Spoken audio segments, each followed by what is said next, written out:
Denis Lancel, bonjour.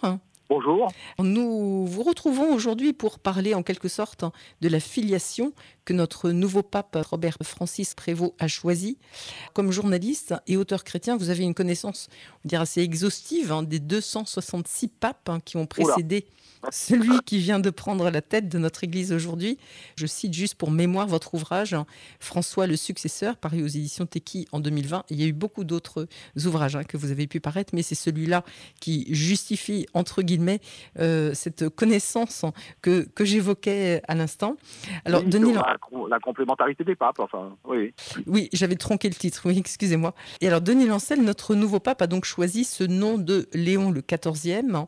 Il s'inscrit dans une lignée que l'on a pu évoquer comme étant une lignée sociale. Forcément, on pense à la doctrine sociale de Léon XIII. Oui, en effet, parce que ce qui est le plus connu, en fait, de l'œuvre de Léon XIII, qui est mort à 93 ans, qui a le plus long pontificat de l'histoire avec celui de Jean-Paul II, Léon XIII a en effet, en 1891, publié cette grande encyclique sociale Rerum Novarum. Léon XIV actualise cette grande question sociale en la rapprochant de l'impact qu'on peut prévoir, qu'on sent déjà de l'intelligence artificielle sur les sociétés modernes. Ça, c'est une chose importante, sachant que, bien sûr, il y a aussi le contexte de la Troisième Guerre mondiale que déjà le prédécesseur de Léon XIV, le pape François, avait dénoncé. On sent effectivement tout de suite chez notre nouveau pape Léon XIV qu'il est vraiment inscrit dans la modernité. Vous parliez de l'intelligence artificielle et c'est vrai que ce qui a réjoui beaucoup de jeunes générations, c'était qu'il soit effectivement déjà très présent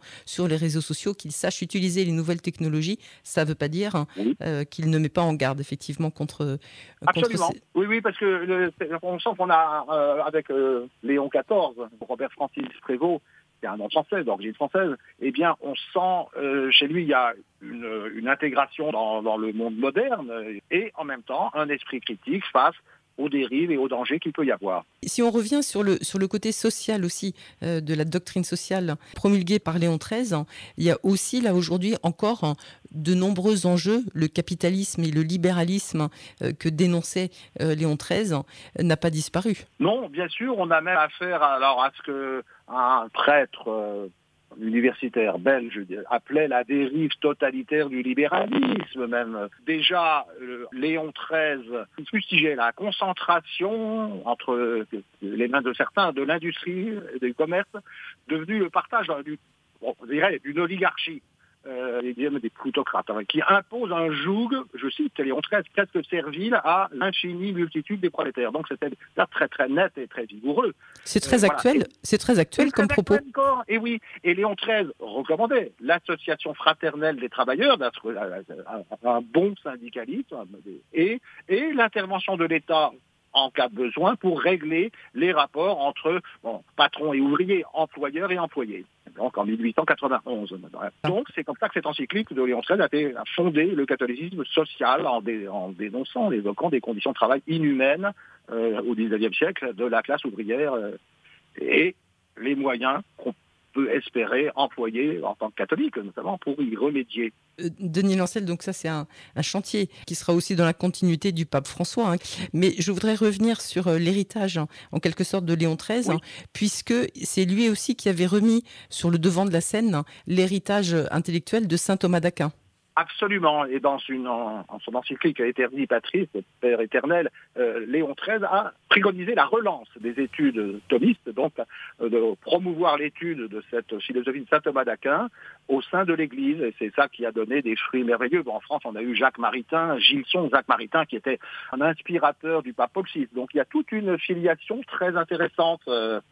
De ce point de vue-là, Léon XIII avait demandé la fondation de l'Académie pontificale Saint-Thomas d'Aquin à Rome, et avec un travail très important de recherche pour la publication des œuvres de Saint-Thomas d'Aquin. Après, Léon XIII a aussi promu les études, plus généralement, les études bibliques, avec une autre encyclique sur Dieu très providentiel, n'est-ce pas, en demandant justement de pratiquer l'exégèse, c'est-à-dire l'interprétation des textes bibliques, pour réfuter notamment les accusations d'erreur à propos de l'interprétation de la Bible, avec déjà un certain nombre d'idées qui ont été étudiées après, au moment du Concile Vatican II. Et puis d'autres position dont l'encyclique de Léon XIII, la condamnation du divorce, pour consolider l'institution du mariage, et puis des encycliques un peu plus politiques sur l'origine du pouvoir civil, sur les rapports entre l'Église et l'État, et là ça rejoint un peu l'enseignement social de l'Église bien sûr, et puis un texte aussi sur la liberté humaine. Donc beaucoup de choses. Au passage, condamnation de la franc-maçonnerie, mais aussi, bien sûr, condamnation de l'esclavage et de la traite humaine, y compris la traite des Blanches. Le pontificat de Léon XIII a été très long et très riche. Et il faut aussi le resituer dans le contexte politique de l'époque. Oui, bien sûr. C'est-à-dire que les États du Vatican avaient disparu à ce moment-là. On était bien avant, bien sûr, les accords du Latran. C'était une période assez difficile parce que l'Église, enfin la papauté, à la tête de l'Église catholique, semblait sans pouvoir. Elle avait en fait un pouvoir, bien sûr, spirituel, et Léon XIII l'a bien montré. Mais ça, c'était bien sûr, c'était important aussi. Donc voilà, ça c'est donc pour Léon XIII, on a déjà tout cet héritage. Alors qui, bien sûr, après, qui suit toute la très belle filiation depuis le fameux Saint Léon le Grand. Mais ça, Saint Léon le Grand, c'est bien sûr au 5e siècle, c'est autre chose. Et donc, Léon XIV, le nouveau pape, est vraiment l'héritier d'une très longue et belle tradition. Alors effectivement, on ne va pas passer Denis Lancel en revue tous les 13 Léons qui ont précédé, mais peut-être qu'on peut quand même effectivement revenir sur Léon le Grand, qui lui a eu un rôle assez actif, notamment dans la diplomatie. Oui, c'est vrai. C'est intéressant parce que ça, pour Léon XIV, c'est également important aujourd'hui. En effet, Léon le Grand, il a été à la fois un défenseur de la foi, comme tous les papes, me direz-vous, mais aussi un défenseur de la cité. Et il s'était adressé au patriarche de Constantinople, d'ailleurs, alors c'est la diplomatie entre chrétiens aussi, catholiques, orthodoxes, et il a voulu favoriser notamment l'expression de la christologie, étude du Christ, qui avait été définie à cette époque-là, de son vivant, au concile de Chalcédoine, pour du rapport entre les deux natures du Christ, nature divine et nature humaine du Christ, qui avait été proclamé avant, en 325 au concile de Nicée. Donc ça, sur le plan doctrinal, bien sûr, c'est très important, n'est-ce pas, face à des risques d'interprétation mauvaises ou fausses. Alors aussi, vous dites diplomate, oui, parce que Saint Léon le Grand, a été aussi un négociateur habile et courageux qui a su éloigner de Rome la menace des barbares de l'époque. Il y avait les Huns d'Attila, puis il y avait les Vandales. C'était important, bien sûr, sur un plan diplomatique et politique. Et puis, sur le plan, cette fois, plus strictement spirituel et religieux, la mission pétrinienne, comme on dit, de successeur de Pierre, d'affermir la foi de ses frères, mais en même temps, et là on revient à la diplomatie, le souci de la paix entre les peuples, et ça, cela reste évidemment actuel aujourd'hui, après François, avec Léon XIV, face au contexte de la montée d'une 3e guerre mondiale. Donc voilà. Alors sinon, il y aurait un 3e Léon, dont je pourrais vous dire un mot très rapide, si vous voulez. Mais avec plaisir. Dites. Parce que, en tant que successeur du pape François, qui est donc François qui avait, pape Bergoglio, double spiritualité ignatienne comme jésuite et franciscaine, François d'Assise, on découvre qu'il y avait un autre Léon du temps de Saint François d'Assise qui était un humble compagnon de Saint François d'Assise, très proche de lui, dans la pauvreté et la proximité avec la nature. Voilà. Et donc, je trouve que là, on a une série de correspondances spirituelles merveilleuses. On voit toujours un peu comme avec les papes précédents déjà, un petit peu, en fait, complémentarité des papes. Tout cet héritage, effectivement, est de très très bonne augure. Et d'ailleurs, on a pu noter, c'était assez intéressant, que pour l'instant, les éloges sont assez unanimes. En tout cas, il n'y a pas eu un vent de critique d'une sorte ou d'une autre. Et c'est heureux. C'est très heureux, c'est très intéressant, parce que j'ai l'impression qu'en fait, on constate que cette élection de Léon XIV a été comme une merveilleuse surprise. Tout le monde, presque, aura été surpris par ce choix. Et là, une fois de plus, de façon différente de tous les pronostics qu'on avait pu, dans les médias ou ailleurs, faire, voilà, on a, comme on dirait, un mot anglais pour un pape américain, n'est-ce pas, des États-Unis, un outsider, n'est-ce pas?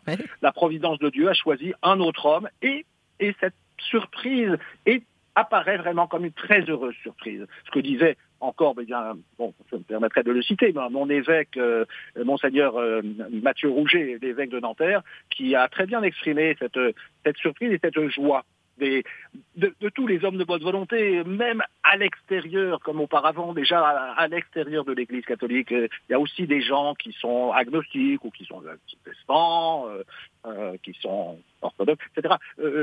On sent là, il y a une ouverture, dans cet esprit de fidélité et d'ouverture qu'on doit avoir, qui est important et qui touche au-delà même vous savez, les fameuses périphéries du pape François, au-delà même de certains cercles traditionnels de l'Église. Une surprise merveilleuse avec l'espoir de la défense de la paix dans le monde, notamment. Un des enjeux, effectivement, que l'on évoquait tout à l'heure. Merci beaucoup, Denis Lancel, de ce regard sur quelques-uns des Léons qui ont précédé notre pape Léon XIV, puis qui, lui, imprimera sa marque. Et donc, ça sera peut-être l'objet d'un livre de votre part pour compléter... Oui, c'est vrai qu'on s'aperçoit qu'il y a toujours des choses très, très belles qu'on peut découvrir, en fait, d'un pape à l'autre et d'une époque à l'autre. C'est avec dans un esprit, au fond, de confiance en Dieu. Merci beaucoup pour ces mots de la fin, Denis Lancel. Et puis on retrouve donc toute votre biographie sur les réseaux et notamment sur Wikipédia qui donne toute la liste de vos nombreux ouvrages, dont celui qui nous inspire beaucoup en ce moment, c'est François le Successeur, la complémentarité des papes, paru aux éditions Tekkie en 2020. Merci beaucoup, Denis Lancel.